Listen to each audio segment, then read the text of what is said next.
Why did the relationship fracture? Oh, why it fractured, that's a lot of things. Yeah. And I think by the time we got to 2016, we were just exhausted with trying. I think we were both kind of still stuck in our fantasy of what we thought the other person should be. Jada says she considered a legal divorce, but could never go through with it. I made a promise that there will never be a reason for us to get a divorce. We will work through whatever. And I just haven't been able to break that promise. But you still live separately. We live separately. All right, Mark, what do you got? Yeah, just one thing on this, which I think is really interesting. I just hadn't been able to break that promise. I just hadn't been able to break that promise, she says. This reminds me of Prince Andrew in many ways. Only this element of it. There's some elements of Prince Andrew, which of course are nothing to do with Jada here. But this is something to do with Prince Andrew, which is I was just too decent.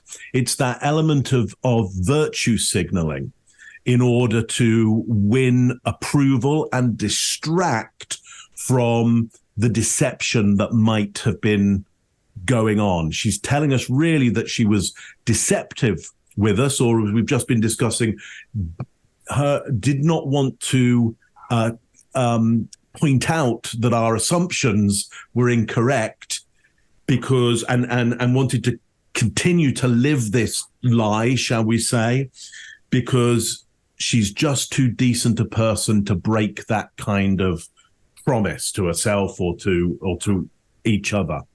I find that interesting, and I think we're going to get some more of this virtue signaling in this interview. Scott, what do you got on this one? All right, this is something that is of the utmost importance to her because she sits straight up. Her hand comes out as almost like she's offering her something. So it's almost like she's gifting her something. I know that sounds cornball, but there's something emotionally where she's trying to open up here and seem to be the most forthright or honest at this point. So I think that's, when I see that, it makes me go, okay, even though they look like they're being honest, it makes me want to pay attention even harder when I see things like that because it sort of sticks out. So this is really important to her. Again, she slows down. Her diction gets really, really clear. I think she's a great communicator, Jada. And she doesn't get caught up in the minutia of being immediately understood. She doesn't mind laying back a little bit, pausing, and then talk a little bit, and then pause a little more and talk a little bit more. And I think that Hoda is doing a great job of letting her do that. Quite often we'll see interviewers on here, and it drives us more crazy when somebody will almost be finished with their answer, and as soon as they're finished, boom, the person comes back with another question. There's no breathing there. There's no air. There's no time to think or anything. It's just like question. Granted, a lot of things are from the news that we get, news interviews, so they're not set up to be that or to do that for you or for us. So that's understandable. But here, I really think she's doing a great job as an interview goes. I think this is why my wife loves Hoda Kotb so much and I think so many millions of women do, because they feel like it's them sitting there asking the questions. And she looks like any other person would be sitting there as they're asking a question. I think she's looking like all these other people would look, excited and waiting to ask questions. So I think Jada's a great communicator. I think she's under control with what she says and how she says it. And even though these answers may not be thought out to the period of every sentence and the comma between, phrases, I think she does a great job here of controlling how she looks and how she sounds. And that could go back to why since she's been an actress since she was a little kid, she may be used to that, but man, she's good at it. Great communicator. Chase, what do you got?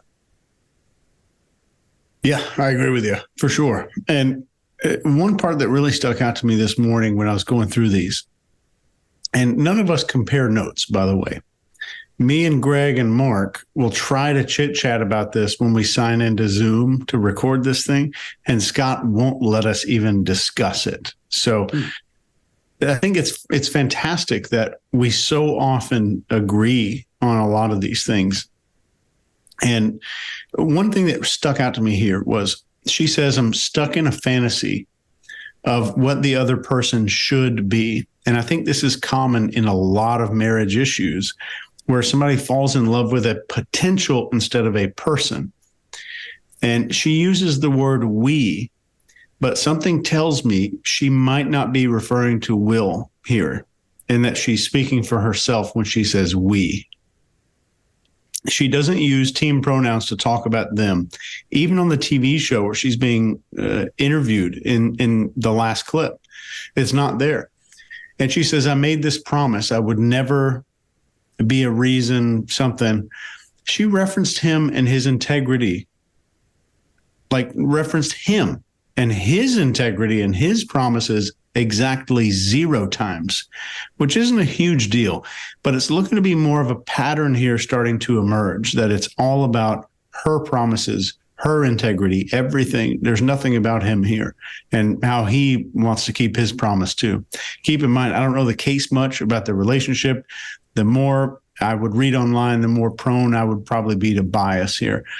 So every time living separately is brought up, there's an identical smile that comes up. It's identical on her face. And I'm not sure what this is. If you know the case here, you probably do better than all of us do. And I'm willing to bet you do.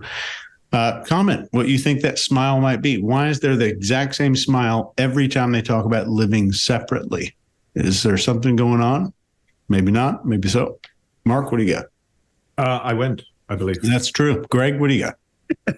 Yeah, Chase, one of the things I find most interesting about this is even when we disagree about elements of what we're doing, we often come to the same conclusion because we're looking at the case from so many different factors. And it's rare for us to really disagree about what's going on, even though we may not see the same things exactly along the way.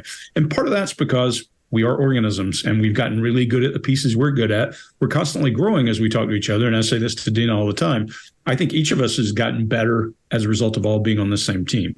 And it's, for me, certainly been a good partnership. And this is the part I'm enjoying the most about it.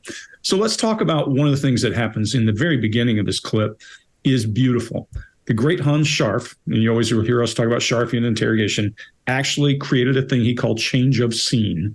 And he got more information out of American pilots by taking them out of the prison for a walk, taking them out to the airfield to look at planes. That brings out the best in people. It brings out the more normal in them. It brings out the baseline. So we see some of that in Jada when Hoda's talking to her walking through the neighborhood. When she gets to this place, and I'm with you 100%, Chase, when she says fantasy, there's contempt or disdain in her face. I'm going to call it contempt for the situation or disdain. And then her voice also does that at the same time. She speeds up her cadence and her head gets kind of wooden as she says a fantasy, something different in her baseline. So we want to know, we would dig in more there. And Scott, I love that you said she gives her a gift. She gives her something. Here for me, I'm going to go back to my very original baseline and say she's using her illustrators and talking. So we think this is her normal. This is her talking when she's not got something to hide. She elongates her words at reason. She elongates her words at work through whatever. That is a good indicator. The reason there's no reason that is going to cause us to divorce, period. That means they got some kind of I'm not going to say a contract, but they got some kind of an agreement. There's no reason for us to split up. We will work through whatever. Those are words that matter, and they're powerful, and they're there. When she does that promise, I'm with you, that chin boss shows up, and that's grief or shame. This could easily mean something egregious has happened, but it's not going to cause us to split up, and we're going to stay a couple, even if we live apart. That could be anything. We don't know what that is. We don't know what's a deal breaker if, in fact, all is forgivable, which is, in effect, what she just said. And then I'm with you, Chase. I see amusement that erupts into a smile when she says separately. So it's interesting. She starts with amusement and goes to a smile both times. Why? We can't tell that because we can't read minds. But I think collectively we all came to the same place. And Scott, I think the gift is almost an embedded confession of what's going on. It sounds like it to me. One of those tape replays. Why did the relationship fracture? Oh, well, why it fractured, that's a lot of things. Yeah. And I think by the time we got to 2016, we were just exhausted with trying. I think we were both kind of still stuck in our fantasy of what we thought the other person should be. Jada says she considered a legal divorce, but could never go through with it. I made a promise that there will never be a reason for us to get a divorce. We will work through whatever. And I just haven't been able to break that promise. But you still live separately. We live separately. If you like this video, get the full body language breakdown and analysis on our main channel by clicking this video right here.